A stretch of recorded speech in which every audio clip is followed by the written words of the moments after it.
Got it. So we have a special guest that's coming on tonight. You guys know her. Her name's Naomi. She's showing up late, but I like Hey, her. Naomi. She's not here yet. Yeah. How are you doing, Jack? I'm doing all right. I'm tired, man. Long day. Yeah, that's every day for me. Yeah, and I didn't make a coffee because I'd actually like to fall asleep at a decent hour tonight. Mm-hmm. You just haven't built up the resistance to caffeine that I have. No, I drink it all day, but if I have one now at 9:30, 9:41, it's just a bad idea. So I should have made a decaf. That at least I'd have the illusion. Senka. Or some tea. Yeah. No, I either go right to sleep after the podcast, or I wake up at 2:47 in the morning with my head on the That's what I do. keyboard and like 17,000 Z's on the Word document. Yeah. I tend to get up in the middle of the night too, and sometimes I just don't fall back to sleep. So Yeah. That's the apnea. You got to sleep, man.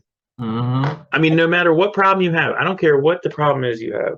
Sleep, getting a good night's sleep will solve a lot Well, of my problem issues. is getting laid. No, you're right, Mike. Yeah. I could definitely sleep with some postcoital bliss. We'll find out. Yeah, good luck. Yeah. Are we recording yet? Yeah, Okay, we are. yeah. Oh, we are. That should go on TikTok immediately. That's absolutely a hot topic right there. Zeus can fall asleep with some postcoital bliss.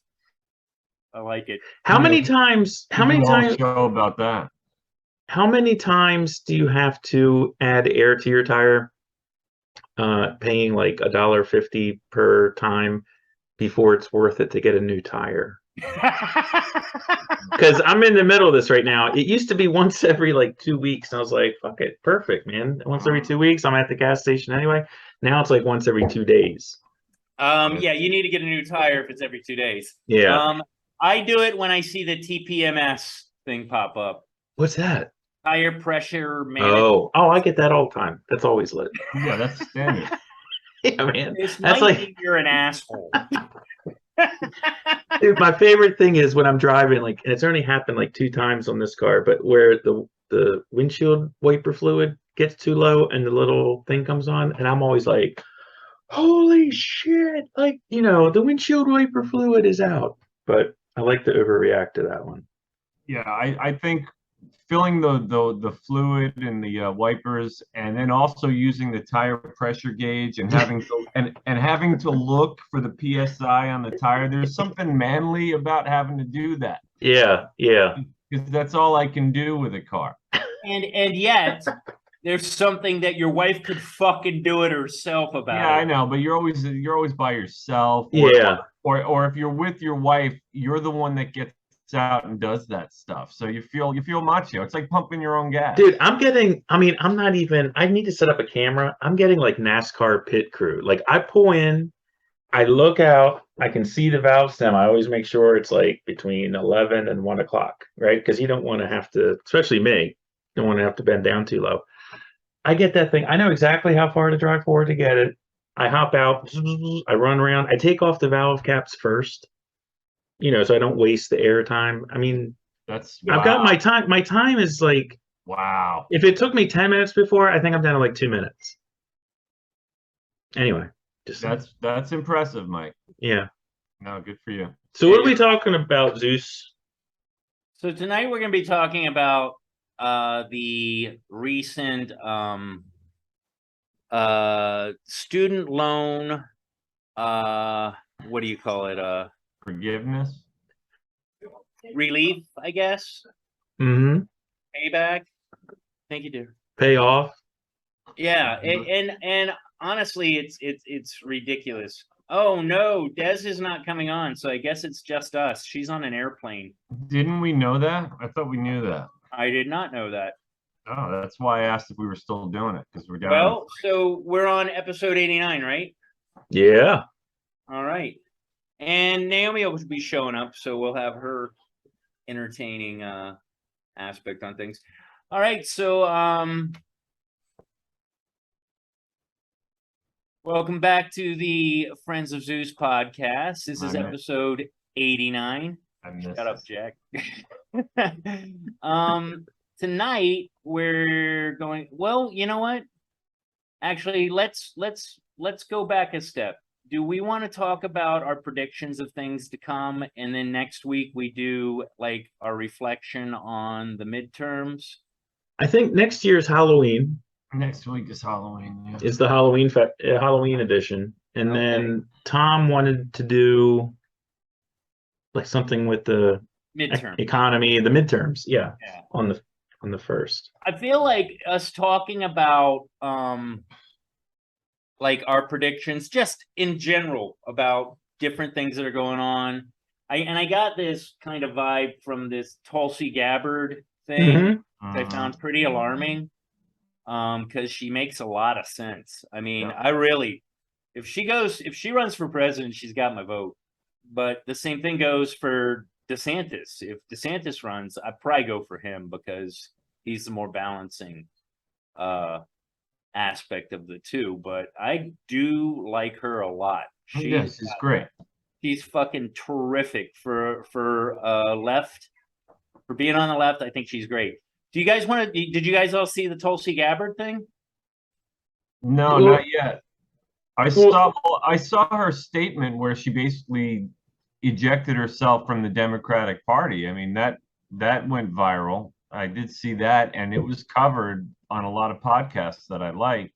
But I did not watch the Joe Rogan extravaganza, which obviously is a good venue for her because it's a long form. And he's forgiving of, I mean, well, he leans left, let's be honest, but yeah, well, so does she. It's fine. But but it was a really good episode. So I mean, do we want to we always do predictions? I've got one question though, or two questions. So was the Rogan thing recently, or was that it's his last episode? Wow. Okay. I thought she was on there, but I think she may have been on there previously, but because I think there was one I wanted. She's been a few times. The other thing, just especially for you, Zeus, because I mean, I know your politics more than I know Jack's, but the reason you like her so much is because that is what Democrats used to be like. Yeah, no, I don't know. In the 80s, she is a Clinton Democrat. Probably even before the 80s. Yeah, before. Yeah, she is definitely a Clinton level Democrat. Like. I think that if she were to get into the White House, and I would be full on 100%. But isn't it strange how much things have changed? I mean, that's what I'm saying. I mean, if you want something that's sobering and, that you can hang your hat on to see how things have changed politically in this country, I mean, I'm saying if she has to leave the Democrat Party and she's a pariah to the establishment now, I mean, that just shows you how far out of whack stuff is. Well, also, Mike, if you remember when we had the 2019-2020 Democratic primaries with all the students called out Kamala. No, she had one shining moment, and how did they repay her? They kicked her off the platform, and she wasn't allowed to debate them anymore. She wasn't allowed to debate them. I forgot about that. Well, yeah, I forgot about that. I think we know what we're talking about then. I think we talk about that because I think it's a good lead in. We can talk about our predictions, where we think things are going. Or whatever. Yeah, anything we want. And if you noticed in the text that I sent, yes. No, I was just going to say, maybe it's a ridiculous idea, but since we don't really have a topic for it, for the Halloween episode, isn't it possible to dress up and still talk about the midterms or Tulsi Gabbard or absolutely whatever? Yeah, because I don't think we're going to do good. I mean, we kind of did the intro last year. Yeah, we did a Halloween episode about Halloween already. Jack, that's a great idea. That is, absolutely, 100%. How ridiculous is it going to look? Us dressed. So what? Yeah, that's fantastic. I think that's great. Listen, right now we're not telling anybody what we're dressing up as, but I got a doozy. You guys are gonna love mine.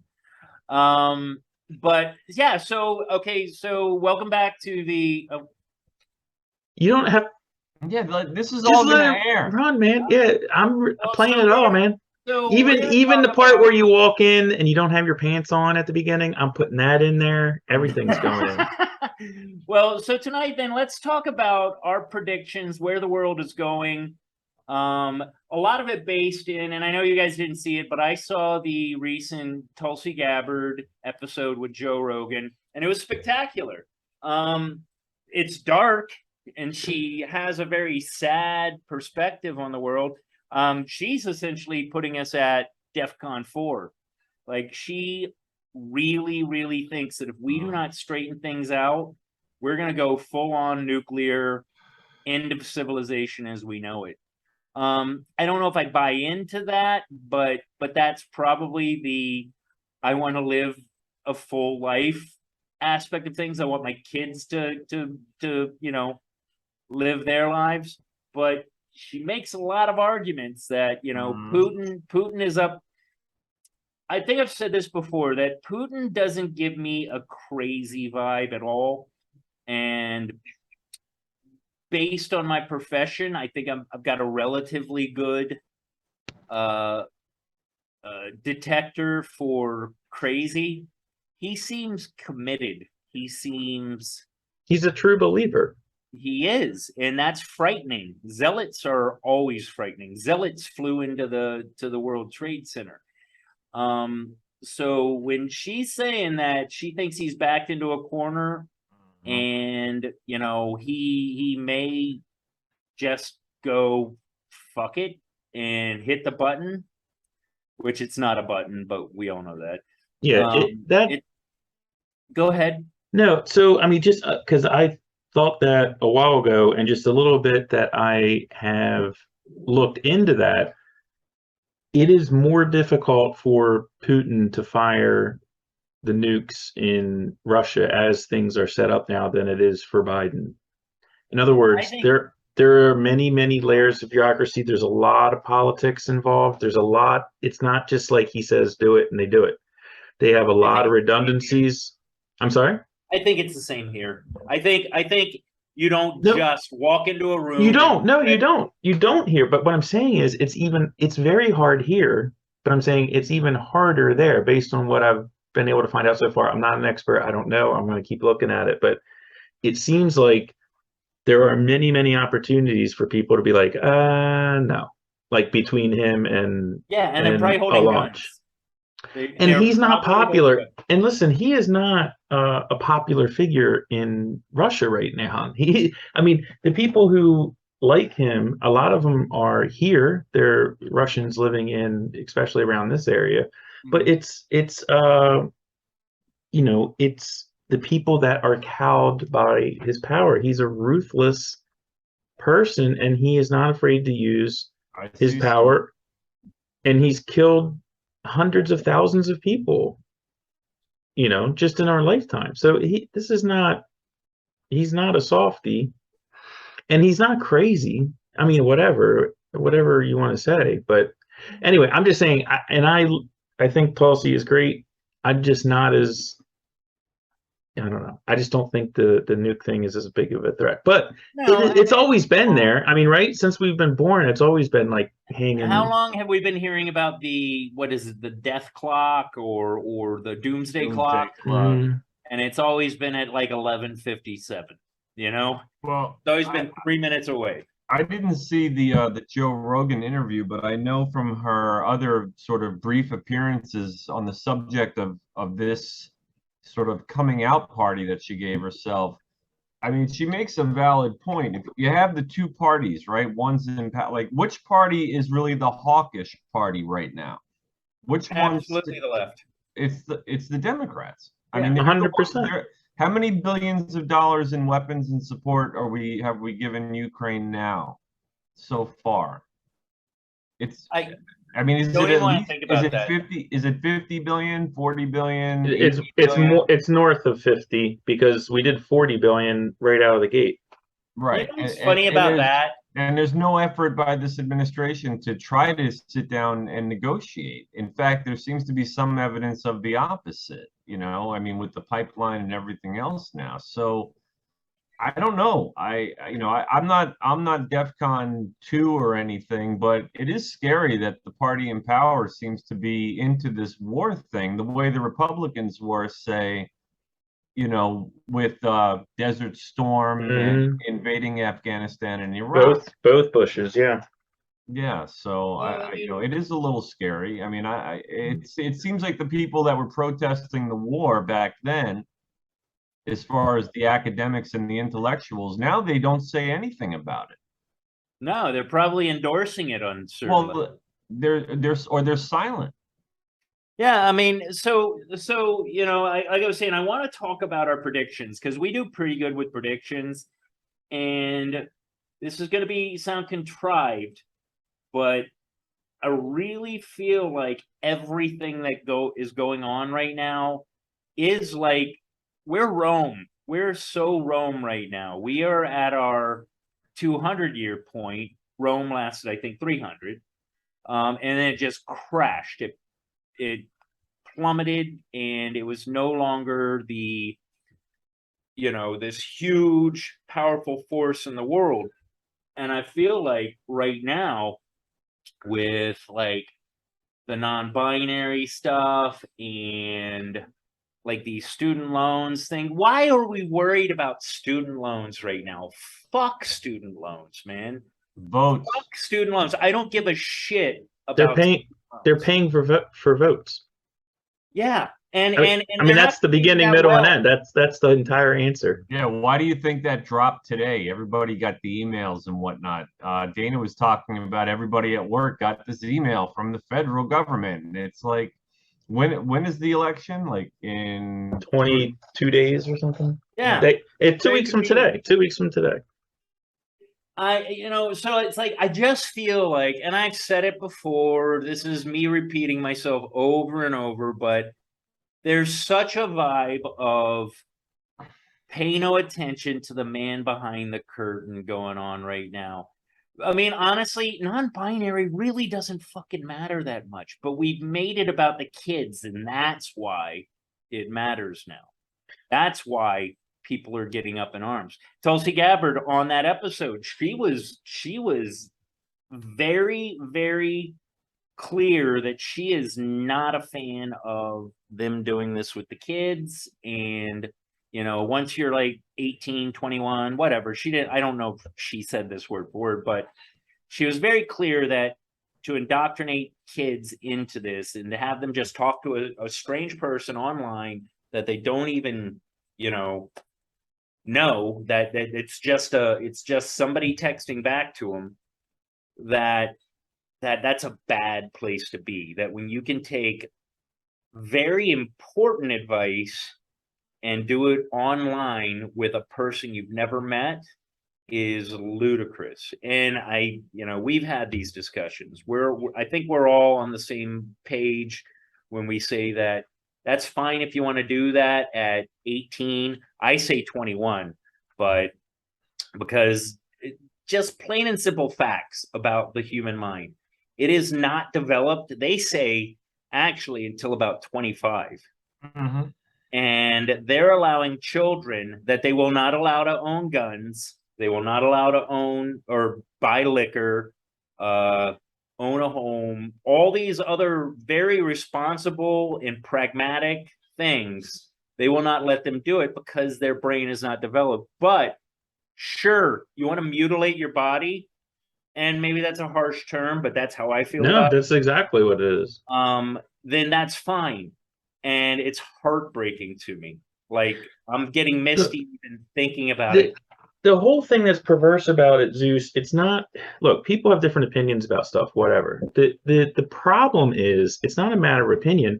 It is the government, the state, the local municipality, the federal government inserting itself between children and their parents. And that is not only the problem, that's their goal. Like, they're trying to do that, right? So look at everything that they're doing is putting people into groups, separating people, deconstructing the nuclear family, deconstructing society, like trying to put the kibosh on the civil society. I mean, it's part of the plan. I mean, you can't reason with it because they're not looking at it like you and I are looking at it. Like, I don't know if this makes sense. It's a means to an end. It is a means to an end for them. They're not intellectualizing this. Everybody is about making money, and they're not worried about the results of their greed. Like, how are you going to spend that money if you blow the fucking planet up? Plain and simple. What's that?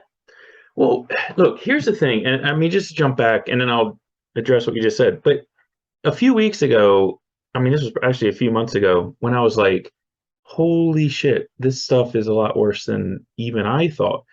The reason I started feeling that way is, if you forget Democrat, forget Republican, right? The people who are in power right now, whoever they are, right? The party, the Media, elite, the media, whatever it is. If you notice, they, in order to sell their stuff, they have to lie about it. We are in a situation where the people that are in power have to lie to our faces about what they want to do to get support. They don't just come out and say, listen, I want to make sure that the inflation rate is this percentage, and we're going to do this to do that, and I'm going to take responsibility for it's always like, you want to know why there's inflation? It's because of the Russia and Ukraine war. And it's like complete fact. It's not true. And anyone that follows anything or has a brain knows it's not true. But if you look at every position they take on stuff, and the propaganda that this media puts out, it is bald-faced lies half the time. And that scares the shit out of me, because if you have to lie about it, then it means it's worse. It's worse than you even think. What bothers me is it's becoming more synchronized with 32 Germany. But no. I don't think that No, I agree with you, but the thing look, things can get worse. Our age, people our age, Gen X, whatever, baby boomers, for right now, it's like Nazi is like the top of the mountain of horrible stuff. I got some bad news. It gets a lot worse than that. It can be a lot worse than that. And what we're in right now is not just an analog of something that happened before. We have already scooped that up. That's in the meatball. Like, we're taking it further. Like, it's going to be worse than that. Right. Is what I'm trying to say. The parallels between now and what is it? 1932? Is that right? Well, the Nazi Party came to power after the Reichstag burned, but I mean, that was like what, 36? I don't know. So yeah, but you got to figure 1932. I could be wrong on that. Working up to it, that there was a paradigm shift, that things slowly processed, and non-binary. God, that part, I know I don't want to beat that up, but the fact that the kids are involved makes it so much harsher for me to. Yeah, but it's worse than that, because it's also the parents involved. And the problem is that the people with the activists have infiltrated the medical community. So now when they cite the American Association of Pediatrics, or the whatever the book is on psychological disorders, like, they've changed everything. So that now, if you're a parent and your kid's going through adolescent depression and uncomfortable with their developing bodies, and they say, well, maybe everybody online and in the world is saying that maybe I'm the opposite sex, the parents look to the experts, whether it's at the school, whether it's at the doctor's office, the therapist that they take their kid to. So this is beyond just like, it's not like kids are walking in and saying, give me a mastectomy. It's beyond that. It's become it's become normal. Like, it's become a thing that you do for like a depressed kid. And that's the problem. It goes beyond just, like a kid wants to do this to himself and doctors say, okay. Like, the parents are part of this too, because the medical community has embraced this. And then you look at our assistant secretary of the Department of Health, or you look at WPATH, which is now cited as a legitimate medical resource of experts. What's WPATH? Can you? It's the transgender medical, the highest thing that you can cite. I wish I knew what it stood for, but I know that the president now is the surgeon that Matt Walsh interviewed in that documentary. Okay. The one who referred to people as dinosaurs and who said that he said something like, well, if somebody identifies as disabled and they want to cut off an arm because they're uncomfortable with the arm or their penis, not to be a woman, but because they're uncomfortable with it. And she said, well, that's just kooky. And now WPATH includes that. Yeah. I mean, it's like once you take over the medical experts, it's over. I mean, because that's who people are going to cite now. John Oliver just did a whole thing about this, talking about, and so did who's the guy, The Daily Show, your boy, Trevor. Jon Stewart. Like they're on board now. They're on board. And that's who you said was the voice of reason. And that to me is right, because I always thought that Jon Stewart was more of a pragmatist, that he no, not anymore. I think the last one they didn't get to is Bill Maher on this particular subject. Bill Maher is he's amazing. Right? No, he still like thinks that that this is like a trend and it needs to be, Look, it's not. The people on the front lines are the true believers who are like, trans rights, and if your 2-year-old boy wants a Barbie doll, you gotta cut his dick off tomorrow. I mean, whatever. There's people out there like that. But the people that are really pushing this, it doesn't matter what it is. They don't care what the topic is. It's about control. It's about separating people into the groups. It's about getting a legal wedge between parents and children. There is a lawmaker. There was a lawmaker in Virginia, Zeus, who introduced last week a bill to make it a crime for a parent to not affirm their child's gender identity, which would be punishable by a fine. Zeus, punishable by a fine and possibly imprisonment. Incarceration, right? I that was introduced like last week in your state. It's real. It's a real problem. My biggest problem with that is the language. Affirmation. Simple, one shift over and I'm on board with it, and that is confirmation. You should have gender confirmation therapy. Like, I'm fine with if it's a well thought out process. I'm fine with that. It's parents and children, man. This is what they've done is they've taken the terminology and assume that this is of course. Yeah, we talked about that.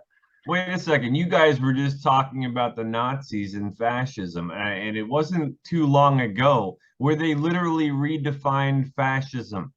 Yeah. Right? They changed the definition. If you look it up now, it has to do with some degree of toxic masculinity and being alt-right extreme. Yeah. Right. Are you serious? Like in the dictionary? Like the one line? Yeah, they changed it. Somebody actually cited it. One of our liberal viewers on our Facebook page got into it. I forget which episode or which she was commenting on, but she put the definition of fascism, and I was like, that didn't used to be the definition of fascism. It had to do with government control of education, of commerce, of what we create as a country. It had to do with control of the media, of entertainment, like literally of everything. It's the marriage of major industry with the government, is what it is. Of everything. Of all. Yes, correct. Yeah, and people forget the Nazis were actually like what? The National Socialist Party. National Socialist Party. Yeah. Right. Listen, if you control the language, you control everything. I mean, right now, dude, I'm telling you guys right now, Tulsi Gabbard doesn't run. I'm going. Well, I think if anything, maybe she'll run as an independent. I don't think she's going to. No, she already claimed to be an independent. She actually said that her chances as an independent to run for president are nil. Like the last person that was even near successful was Ross Perot. And he was crushing it. He was actually beating Clinton. No, we don't need a third party. We just need, and I am no fan of Republicans, right? But we don't need a third party. We need to buttress the Republican Party for the singular reason that they aren't the Democrat Party. And we need to make sure they win. And then we need to figure out what to do with this Marxist radical leftist thing that like is in our country now. It's like a freaking cancer. Like a virus. And then also, let's not forget this. Ross Perot, one might argue, cost Bush the election. Yeah. Tulsi would cost the Republican the election because there's enough people that would vote for her. Yeah, Tulsi's not going to take away votes from Biden. She's going to take away votes from the Republicans. They're going to look at her as a common sense, middle of the road. She's not DeSantis. She's not Trump. She's very likable. She seems very stable. She's got a military. She's not going to take away the ultra leftist. I love love what you just mentioned, that she has a military history, that she did time. Like, she is legit, as far as what I can tell. Yeah, but I'm with Mike. Let her run as a Republican. The thing with her, though, here's the thing, and I think she's great, but I don't know much about her domestic beliefs, domestic policy. She's made her bread and butter on her foreign policy acumen and her comments, thusly. So I don't know where she falls on a host of things as far as domestic policy concerns. So anyway, so I wouldn't vote for her necessarily unless I was able to find that stuff out. But look, there's always like a flavor of the month. I mean, we can get into Kanye, which is unbelievable. Yeah, we should talk about that too. But I'm just saying, there are people that come and go, and you want like Bill Maher, and it's like, yeah, I'm not going to give someone an extra attaboy or attagirl because they're saying something that I already believe, right? Why? Well, it should just be expected. So I'm not like giving Bill Maher like, oh, look how fantastic Bill Maher. I'm like, with him for yeah, man. Welcome to the club, man. Like, welcome to Realityville, where the rest of us are waiting for you to catch up. Like, we've been here waiting for you to come around the bend for like an hour. Yeah, and he's still super liberal on most things. And he's still super liberal on most things anyway. So, hey, can I take a time out and just say hi and welcome to Naomi, because she's been sitting there. Hey, Naomi, how you doing? I said hey when you came in. How are you doing? I'm good. How you doing? We're good. Wonderful. We're good. Excellent. Wonderful. Welcome, and thank you for coming. Thank you for coming back on. Yeah, they're both at Patriot Place in Fairfax. Yeah. Do you like the background of Patriots? Yes. Yeah, more of that. I think I might do this from now on. I think it's a good vibe. Can Naomi say like what she's thinking about what we're talking about, or any other thing she wants to talk about? Like whatever. It's pretty open. No, I was saying something about the student loan. Oh, no. Yeah. Yeah, she's like waiting for the student loan. Well, no, let's talk about that a little bit. Yeah, let's do it. What do you think, Naomi? I mean, from the get-go, they lie about it. So why they bringing it back now? Election is just right around the corner. Yep. That's my concern. When you said they lied about it, like what do you mean? Because before he got elected, they said they were going to he said he was going to forgive certain, a vast amount of the student loan, but he didn't do it. But then just recently it started coming back up, people having lawsuits here and there. Right. Started to sign something for people to just go call anybody and talk to a complete stranger where you don't know where your information going or where it's going to end up. So it doesn't make sense to me to, for me, I have student loan, but it's not in my favor. So yeah, I don't give a shit about it. My whole thing is, it's like, again, I love you. I love that. We got to put that on TikTok. You really encapsulated it very well. It really is an unnecessary concern. It's a buying of votes, man. It's so blatant. It is like, look, man, there's one of my heroes, Ron Smith. He used to say he couldn't, and this was back in the 90s and early aughts, he would say, I can't stand politicians these days. Back in the day, when you bought a politician, they stayed bought.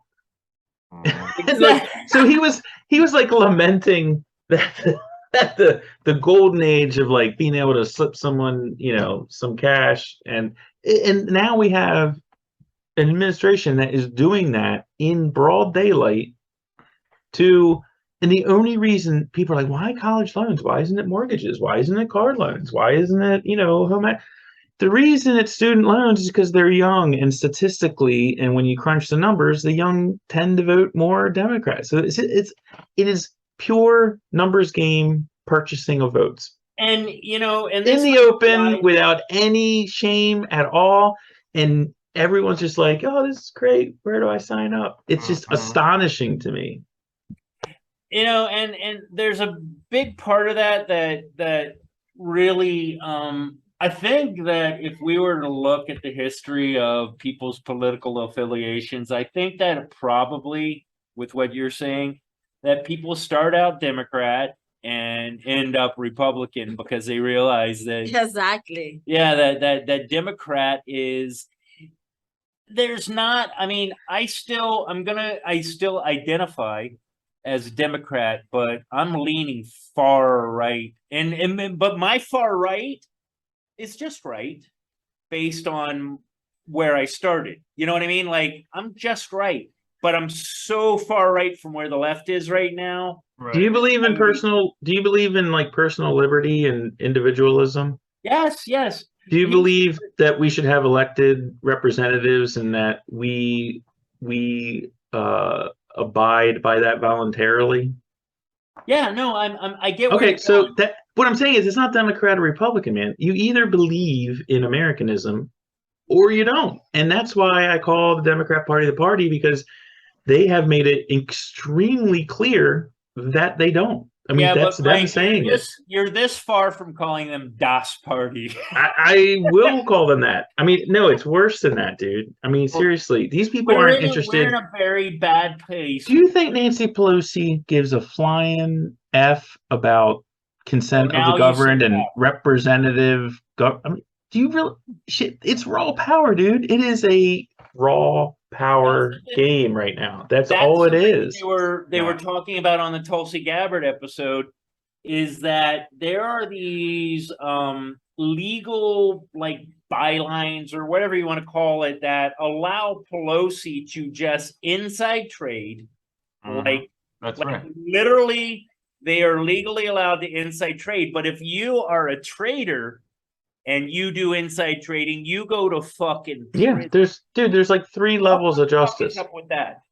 Look, back in 2008, when this guy here started losing his own business, and a lot of people had issues. I mean, some of my investments were like, right? So that's like 2008 to 2010. At that time, Nancy Pelosi was worth something, and they were like $50 million. She's worth like $170 million. So how many of people out in podcast land have tripled their net worth since 2008? Nobody. Guaranteed. All right. But so where's the DOJ? Where's the FBI? Where's the media? I mean, here's my prediction. They also get they stay in power because this is what I still don't understand, is why the big billion-dollar corporations have hitched their wagon to this party. Like, because think about it, all the major media networks are owned by all the corporations that we rely on, like Verizon. All right, like what are they getting out of it, big picture wise, where CNN and MSNBC, et cetera, are like, they may as well be Pravda. It's money. Zeus is 100% right. It's handouts. It's everything else. And the Democrat Party has made it abundantly clear that if you play ball, you will be not just rewarded. We're past rewarded. We're into protected. So you're not just rewarded with like certain benefits. You're protected. If you have a certain affiliation, if you commit some kind of crime or whatever, the way you're dealt with is not the same if you're at a certain level than regular people, or even powerful people who are from the other team. Yeah, but I just think it's funny that nowadays, the time that we live in, the richest, powerful companies and people in the world, if you look at their campaign finance contributions, it all goes to that one party. And I don't get how people who call themselves liberal and left and progressives are now suddenly in bed with the billionaires. Yeah. Like Yeah. because they used to be the rebels. The Republicans were associated with big money and corporations and like the Monopoly game guy, you know, with the hat and the bankers, and now it's the opposite. So now we're up against a monster, and that's why I think, and we've talked about this before, I think it's over. Because campaign finance is a huge issue. Yeah. I just think that Goliath is going to be pretty impossible to take down. I mean, I really no. And look, I'm definitely not super positive, but I will say, you know, a lot. And we've said this on previous podcasts. Like, even though things are really bad, it's still like, right? I mean, they're not coming and like cutting our heads off tomorrow or something, right? I mean, things can always get worse, trust me. Of course they can. But what I'm saying is we have an opportunity now with this election coming up, if the non-Democrats can take control, and if those people, which I highly doubt, but I would hope, will go to the mat and start seeking some information and prosecuting some of these people, and like putting people like Adam Schiff under oath and asking him, like, what was this evidence you saw that was, you know, completely, you know, undeniable that you never released? Like, why couldn't we talk about the whistleblower? Like, all these disparate ways of dealing with things. You know, what did you know? What did Nancy Pelosi know before January 6th? Why didn't she accept the White House's offer to have the National Guard there? Just simple questions. What I'm saying is, if the Republican Party comes in and they make people accountable, we have a sliver of a chance.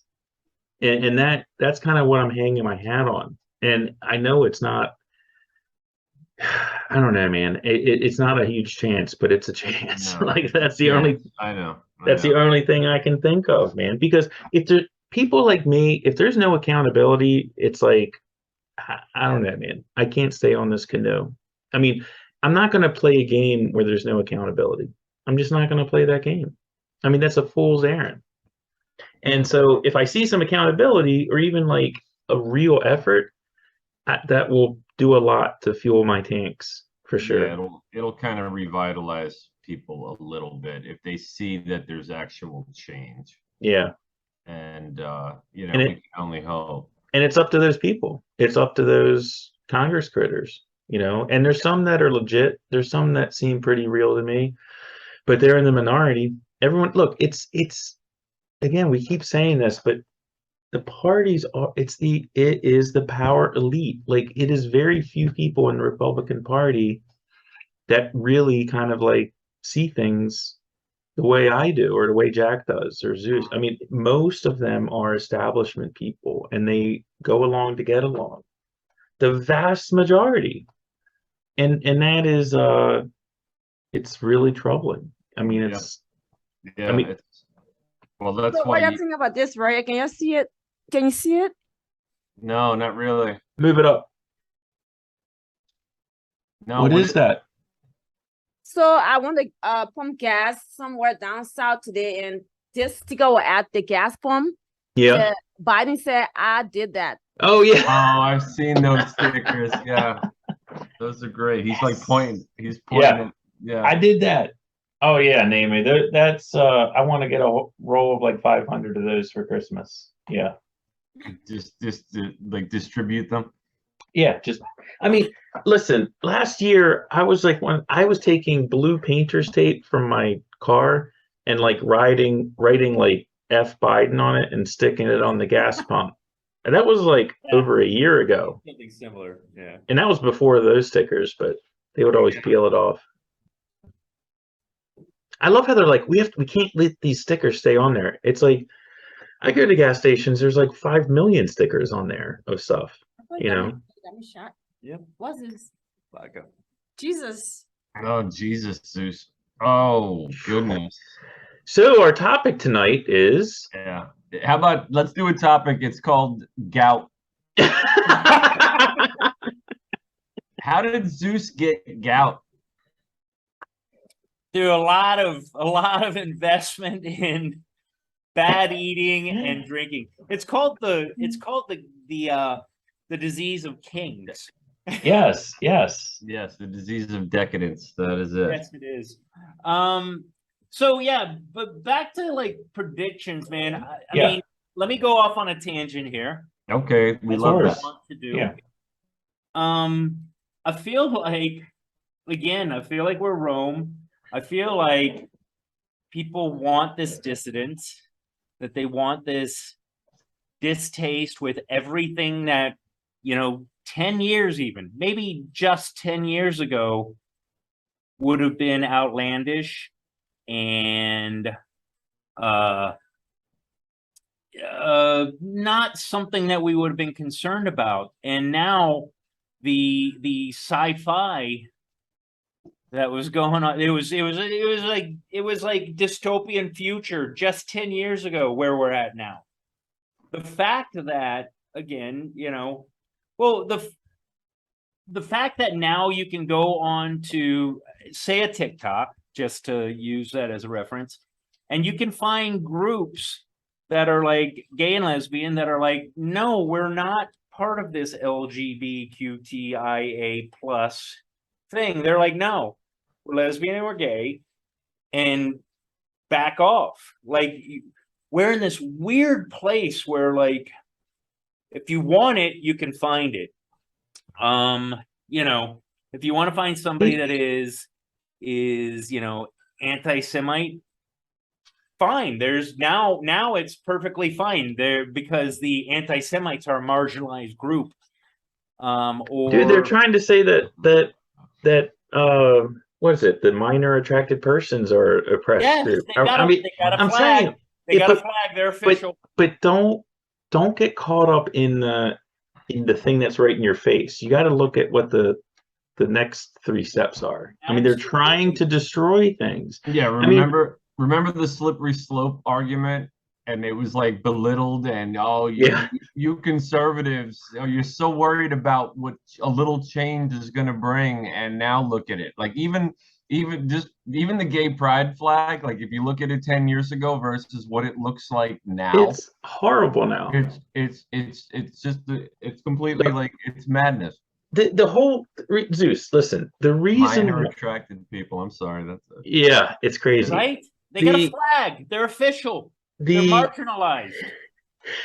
The whole thing is manufactured. That's why people who, there's a lot of people who are gay and lesbian and all that are like, how am I getting looped in with this? It'd be like, I'm from Baltimore, and it's like Baltimore. Balmer. And it would be like getting lumped in with, like, oh man, it's like Baltimoreans and skinheads. Those fuckers are. I'm like, whoa. Like, how am I lumped in with those people or whatever? It's like there's no. Here's the thing. The party is populated by white, urban, elite progressives. And they look at gay, bi, trans. They're the other. So they're like, just keep adding stripes to the flag. Like it's so condescending and so diminishing. It just, again, we've talked about it on this podcast before, where I'm like, if I were a gay man, I'd be like, what? Like, what? Why does that have anything to do? Here's the problem with that. With my situation is if you are gay or lesbian, oh, fine, man, great. You got to find love. That's where you find it. I'm fucking fully on board. I'm 100% on board. You're gay or lesbian, that's great. When we get into these fringe, which it's a fringe group amongst a fringe group.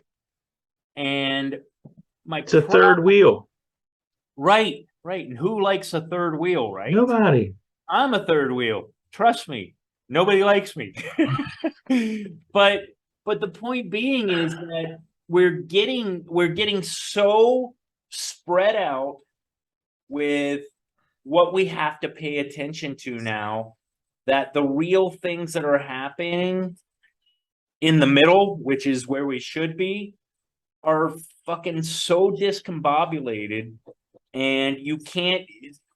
I feel like we're being put into a place where we're so confused by everything that's going on that we're not paying attention to the big picture. And that's not talking about this group. Our group, you know, Friends of Zeus, I think we're pretty pragmatic. We agree.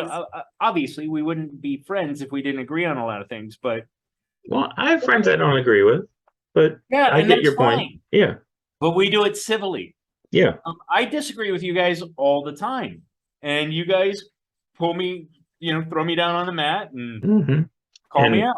Yeah. And I'm cool with that because it's real thinking. It's oppositional thinking, which is what we need. We need more people that go, no, that's just fucking wrong.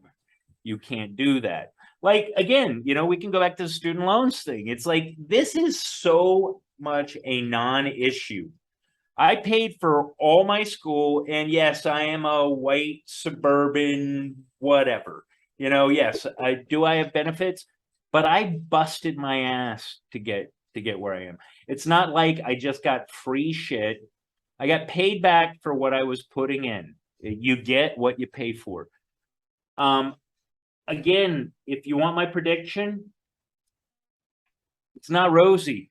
I feel like unless we get a Republican into the White House, we're fucking doomed. Or Because Congress. what's that? I said, or like have them win Congress. And yeah, and I would say this, Zeus, just to make it more palatable for you, and this is the way I look at it. It's not so much that the Republicans take over Congress; it's that the Democrats don't have power in Congress. Like, I don't care. It could be Charlie Chan on the. I don't care, man. Like, it just, I don't want it to be them. No, he's an actual character. What's But that? Yes. Zero things done and never got anything done. Yeah, when you have Yeah. both sides, or when you have a Congress that is Democrat and a president that's Democrat, or vice versa, it does no good. You need to have an opposing force to fight, to just to Right. beat a speed bump. And that's Just what. call it what it is. It's a speed We bump. don't have. But that's what the Don't party's have trying to eliminate. They've been playing that game for decades, and someone or some group finally decided, you know what, we're done playing this game. We just want to have power. And what do we do? Uncontested.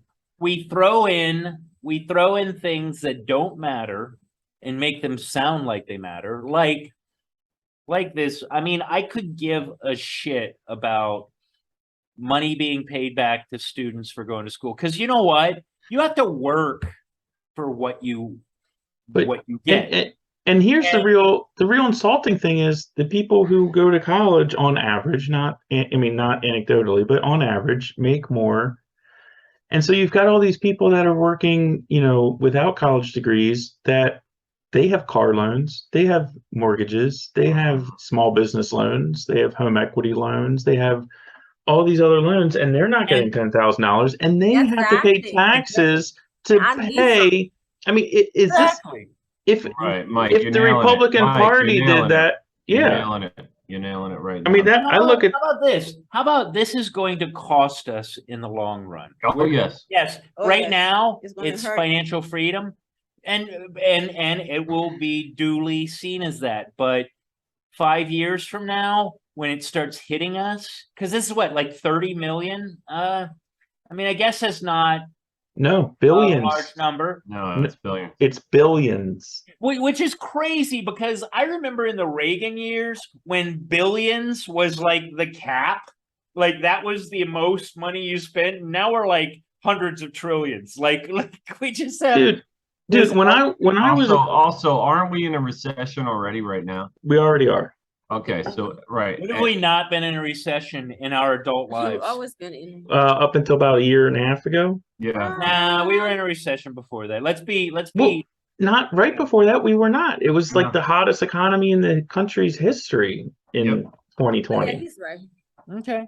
Yeah. So, but here's a little good news. Naomi says you're right. I go with Naomi. She's the ref. She's the ref, and I trust Naomi more than I trust myself. But Zeus. or Zeus. But I'm just saying it's more positive, just to give a little bit of positiveness, okay? When you say, and again, rhetorically, Zeus, and I'm not picking on you, I'm not making this about you because everyone does this. I don't think you are. I think we're on the same page. No, but when you say we are doing this whole trans things and it's not we, it's they that are making it a big deal. In my personal opinion, I think the vast majority of people in this country are not necessarily agreed with me, but are at least in the same ballpark, right? It's not we that are doing this. It is a small percentage that's very powerful that owns the levers of power in the media. They own the levers of power in entertainment. They own the levers of power in college education, indoctrination. They own the levers of power in our public education system. So they're punching way above their weight. Like their message gets out like that. But I do believe that the vast majority of people think this stuff is crazy. So that's the crazy thing about all this is if I talk to people on the street or, at work, so on and so forth, they agree with a lot of the concepts that I come across with. And for what it's worth, you've said it before, I'm very deliberate with what I say, so it's not very often that I say something and I don't truly mean what I'm saying. So that has got me into trouble, but it's also made you some friends too, man. Yes, it's gained me some friends, and I can play on both sides, and that's why I feel like I'm very much, as far as this group goes, I feel like I'm very much a centrist. I just want there to be a fair and balanced argument with everything. Like, this is why I like Tulsi Gabbard, because she is claimed to be a Democrat, and she's like, you know what? I don't like that anymore. Yeah, she can't play in that sandbox. And she uses cuss words. Like her too. I like her for that too. And she's like, I can't justify being part of this group that is allowing these things to happen. And I find that, like, I would say if I had to pick who I think she most reminds me of, I would say a John McCain. And you beat me up if you want, but the thing I liked about John McCain is that he would have been, had he not passed away, God bless. Rest in peace. Yeah. I think he would have been a really polarizing, get everybody thinking, at least, aspect. If I really wish that he would have gotten the presidency. I know you guys might not agree, but I liked that. No, I wish he would have won. I'm not a big fan of his, but no, but he would at least cross the aisle and argue for whatever he wanted to, and probably lean back and say, okay, you guys win this one, but here's where I stand. And we really need like a DeSantis or a Tulsi Gabbard. Well, I really like DeSantis. I think I also like Tulsi Gabbard. Just to hop in and just to dovetail on what you're saying, Zeus, and I've thought a lot about this. I don't know that it's so much we need a Tulsi Gabbard or we need a DeSantis. We need people in this country who are citizens to wake the fuck up and pay attention to what's going on and vote their interests, like whatever that interest is, and let it shake out the way it shakes out. I'm gonna put. Oh, wait a minute. That goes back to this whole student loan forgiveness and buying votes, because everybody here in this country is going through this recession. They're being taxed.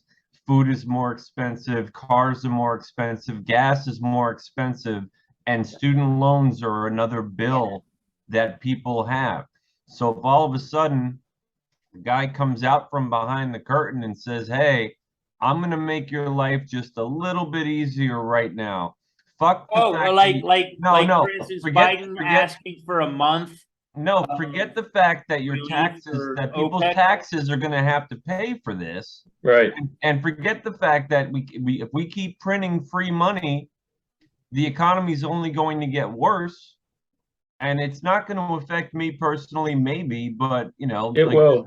It will eventually catch up with the country. And, I hope it affects us. I hope we live long for it to affect us. If it doesn't affect us, that's not good. But it's interesting that Jack brought that up. Did you hear about this? Biden went to OPEC and said, "Hey, just give us a month of before you cut production." Oil. Really? Yeah. He was basically buying again.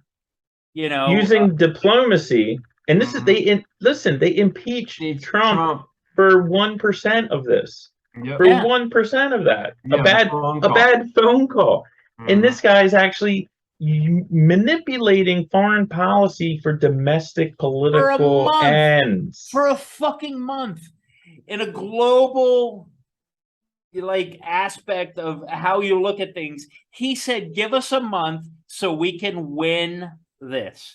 That's all this was. Just a month. That's totally impeachable. That's impeachable. Like I said, called another country and said, "Give us a month." Yes. That's like asking to get relief on your mortgage for a month. And you won't. He's doing it with world economy. And you won't see it on any of the alphabet media. Nope. It's so. Listen here. I need to do like Uncle Michael's economic lesson real quick, just for all. I don't even want to vote.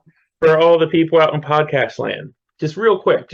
It's a very easy thing. You can explain it to a child about economics in this country. So if you have a pizza, okay, whatever size you want, big pizza.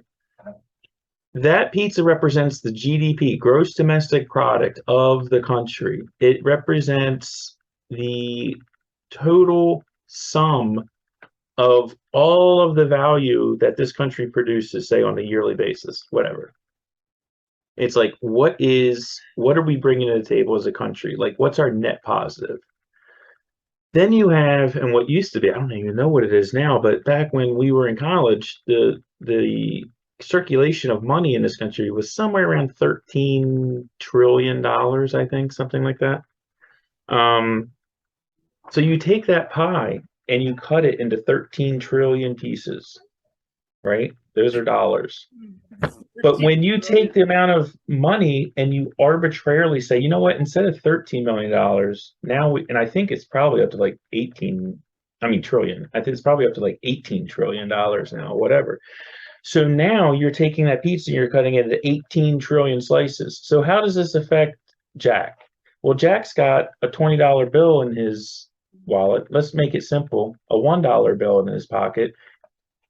10 years ago, it was worth 1/13 of a trillion of a pizza. Now it's worth 1/18 of a trillion of a pizza. It's the same exact dollar, right? Now, that would be no problem if everyone's income went up by the same percentages, but it doesn't. Right. And that's why when people say, oh man, back in the 50s, you could buy a loaf of bread for 50 cents. That's not some like quaint bullshit. That's depressing. That is a clear example of how our currency has been devalued by this centralized power structure that we have unleashed like Godzilla in DC.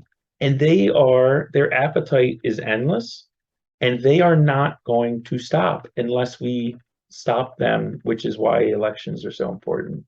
Anyway, no, you're right, and this is what I was trying to explain to someone on the phone today. I'm like, okay, this is all well and good that maybe you're going to have a little more of your paycheck like after you've paid all your debts and your bills, your student loan bill might be a little smaller. That's great. But when you go to the grocery store and now milk costs $9. No shit. Exactly, man. It's all a shell game. It's a tax. It is a horribly regressive tax. And despite what the party says, and how the platitudes, this affects lower income people way more hard than it affects people with higher incomes, because a higher percentage of their money is spent on food and housing and necessities. If you're a super wealthy person, the percentage that you're spending on your housing and your food is this big. But if you're not wealthy, it's like it could be like 90% of your monthly income. Yeah, and then but they'll band-aid that too, because then they'll say, okay, if you're on subsidies, right? If you're on a subsidy and you only get so much money on your what do they call it, EBT card? Mm-hmm. Okay, if you only get so much money on that and the price of groceries are skyrocketing, well, we're just going to raise taxes some more, and we're going to increase the amount on your EBT card so that you can keep buying milk and bread and rice. And back to the loan, whatever we want to call it, student loan forgiveness. Student loan forgiveness. How about, do you think that the colleges are going to lower the their price rates at the same rate, or are they No. going to raise No. them? They're going to raise them. They have patience or patience. good I'm point. sorry, Yeah. I'm in nurse mode. Well, why doesn't anyone ask the question of like why college is so freaking expensive? Right? It's all administrative costs now. It's not even the goddamn teachers. My thought on college being expensive is I'm actually probably pretty not the norm on this. I think that if you want to better yourself, you need to invest in yourself. Yeah, but So, Zeus, well, hold on. Yeah. Of course. Because I know where you're going to go from. Okay, tell me. I don't even know. What I'm saying is that I put my fucking heart into finishing school. Lie, cheat, steal, whatever. I finished school. And I may even go back again. But the fact of the matter is that I did it on my own. I paid my own debts. And there's got to be something that is said for the integrity of doing what you got to do to get shit done. I am now a nurse. I'm now doing okay. I'm not doing bad.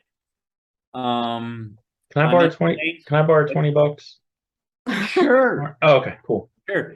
Can I get a bundle of something from you? Sure.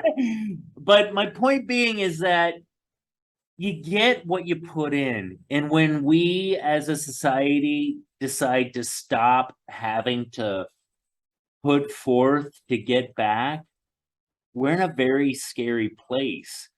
Yeah, socialism. Yeah. But Zeus, I just gotta throw this in there. But listen, the colleges are overcharging. What's happened in the last 25, 30 years is you have these student loan programs that have they're guaranteed. And so colleges can charge whatever they want. Listen, man, if I sold, is going to boost it up. Listen, if I sold donuts, say the three of us sold donuts, that we had donut shops. We were the only 3 donut shops in the United States. And the government said, you know what? If you want to buy donuts, we can give you like $10,000. We're going to charge you like 1% interest, and you can pay us back over like, I don't know, like 30 years. And if you default, like whatever, like no worries. Then how do you think our donut business would do? It would be doing pretty freaking awesome, right? So instead of who would charge $1? Because everybody's offering. No, it's just the 3 of us. There's a finite number of colleges. So now Michael Donuts is going to be like, 25 cents a donut. I'm charging $5 a donut. And then you guys start charging more because you're like, well, Michael's getting $5 a donut. What my point is, it is a price problem, Zeus. The reason that the college tuitions have gone up so astonishingly is because the colleges are being subsidized by the federal government. And the federal government is subsidizing the colleges because the colleges are indoctrination mills to people to indoctrinate them into following the government. It's like it's a great little arrangement they have. It's a great arrangement, and that's why you don't ever hear anyone in the media say, why the hell is University of Maryland $36,000 a year? That's a very good point. That's why you don't ever hear that.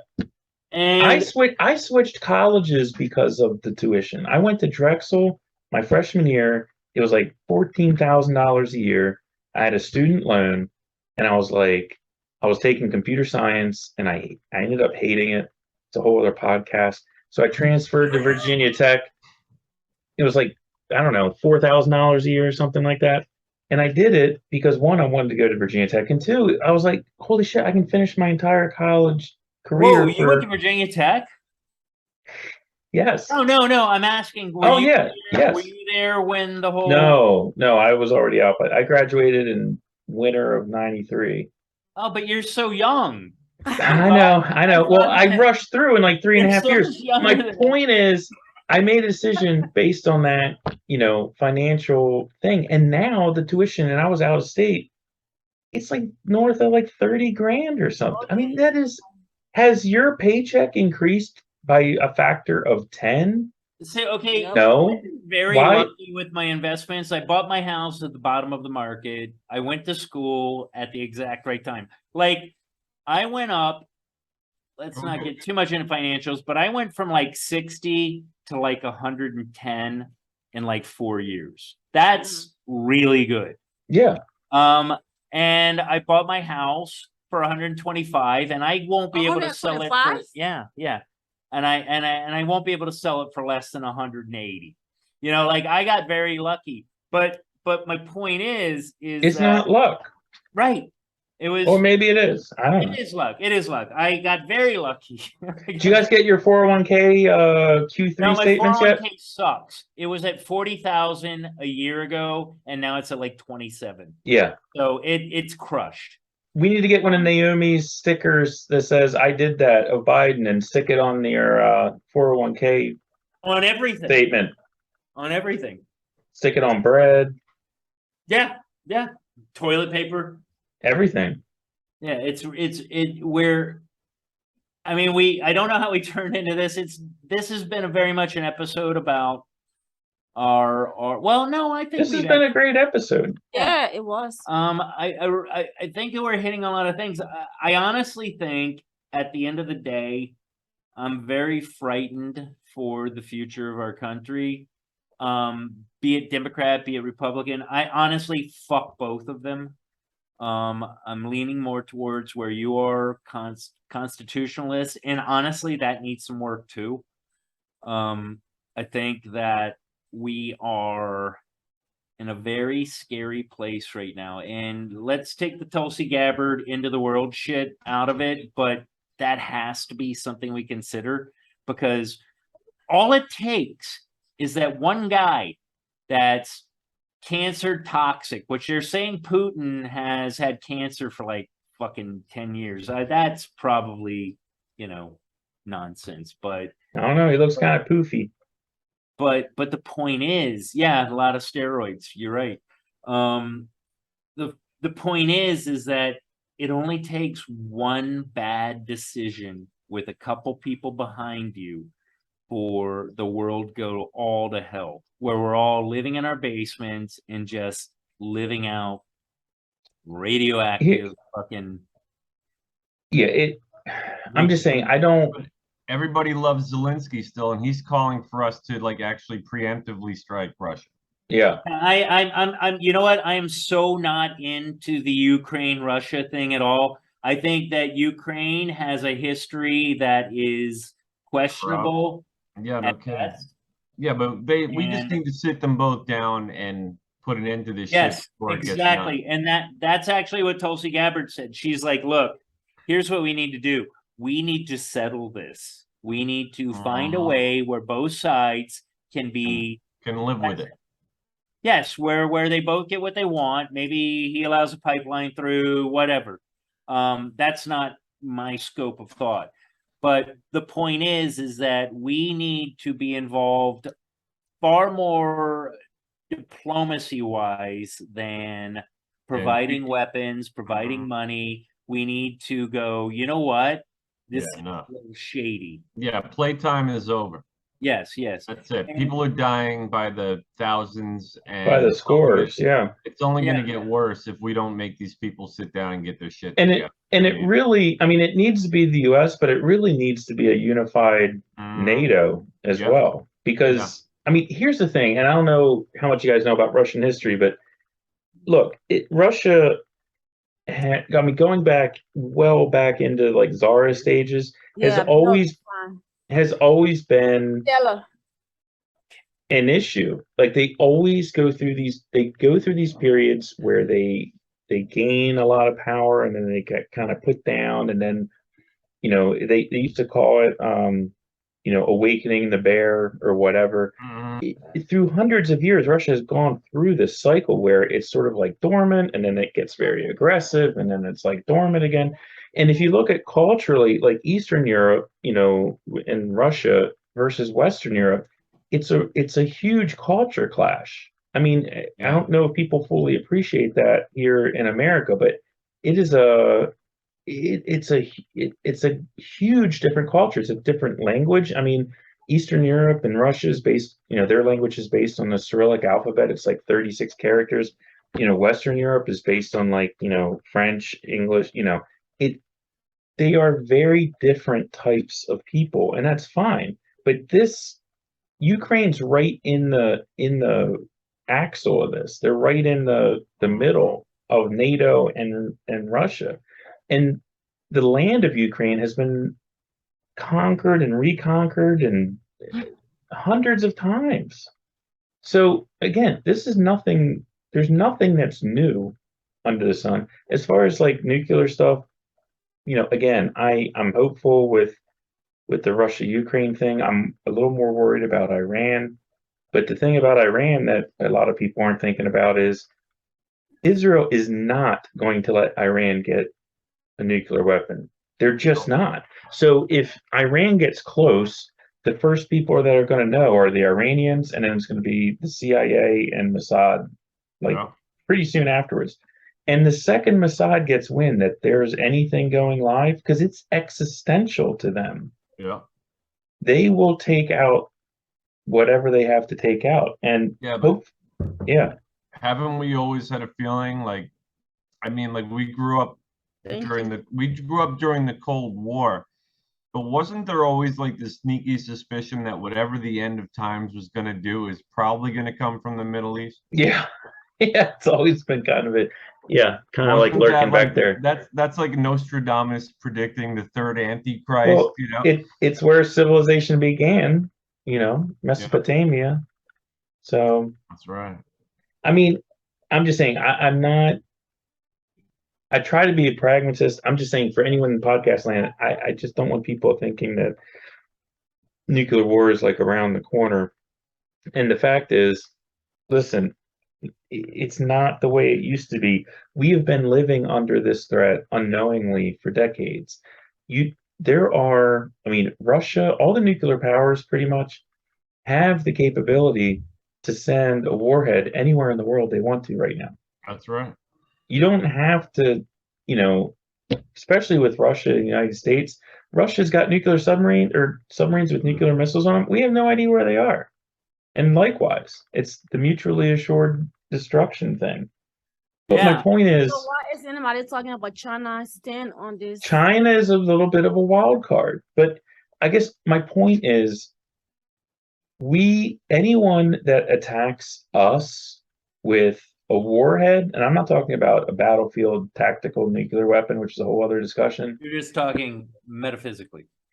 I'm just saying, if you use like an actual warhead, an intercontinental ballistic missile, that country will cease to exist. Like, and they know that, and we know that, and we know they know that, and they know that we know that they know. So whatever. So if this thing erupts, it's going to be, again, a battlefield tactical nuclear weapon where they get the wow factor, and then the rest of the world, and it's going to be NATO primarily, and the US is going to be like, okay, well, what are you going to do about it? Are you going to launch a warhead at Moscow? You're going to kill 20 million people because they used a battlefield backpack nuke, whatever. We are in uncharted territory. We don't have the answers to this stuff. But I don't think it's going to be And if you notice my name today, I don't think it's going to be War Games. I really don't. I think we're past that. Oh, Whopper. I get it. Yeah, I got the Whopper too. I Yeah. forget what it stands for, but I do remember the Whopper. War Operations Plan Response or something like that. Yeah. Hey, can I just ask, because I think we've been on for a while now? Yeah. Can I ask you what's with the frog? Yeah. Oh, the frog in the pot? Oh, And you I guys, got it. Wait. Let me answer. It's that you put a frog in a pot and you boil the water, and the frog doesn't respond until it's ready to die. it's my too And late. that's really apropos for what we're saying. Like we And I just picked it because I thought it was cool. Yeah. yeah. No, you're exactly right, Zeus. It's like if you put a frog in a pot in cold water and turn on the heat, the frog will just put up with it and it won't jump out Yeah. It's until it can't, Wow. until And- it cooks. it's so apropos for what Because we're it'll put up with a little bit of discomfort until it can't. this is Terrible. our first like doom and gloom episode I think we've really had, and Oh, I don't know. Mike's been optimistic. I've been pretty man, yeah, that is sad if I'm the optimistic one in this episode. No, I don't think we're gonna have global thermal nuclear war, but I think we are gonna have a war, and I think China's gonna be involved. I mean, listen, man, you've got I think they'll Iranian. stand on the sidelines and let us fight amongst ourselves and then take over afterwards. They're That's what they've been doing, but they're just softening us up. yeah. Listen, there's reports of Iranian drones being used by Russians in Ukraine. That came out like 2 days ago. Yeah. That's a game changer, Yeah. if that's true. I mean, and drones now, you can buy them at, us, the YouTube? consumer. Yeah, you can get them on YouTube. You want to get a good one, you pay $300, but you want to get one that'll carry something somewhere. $500. Yeah, no, $100. You know could- what? We should do another Ukraine episode coming up, maybe in December, just because we did 2, and I've got a lot to talk about with it. I'd like I you know some to, people who are from there that are living here and who have family there, and I've talked to them. So I've gotten a lot of more perspective on it as well. I honestly, I'm gonna call you out right now. We need to get John Paul Michael back on here. Mac Isaac. Yeah, Mac Isaac. Oh, I'm Okay. sorry, Mac Isaac. I think that what he was talking about has changed. Oh my God, it's front page news still. Yeah, Literally. I think that he was great for the show, and I just want to talk to him more. I just want to hear what he has to say. And his book's out. No, okay, I'll call his guy. yeah, you got to do that because I think he's big. I got another guy. We can talk a little behind the scenes. I got this guy that he's on TikTok and he does these amazing videos that are like totally, I hate to use the term, but non-binary. They're like, he hates the Republicans, he hates the Democrats, he hates the way that the world is running right now. Is he the grandpa from The Simpsons?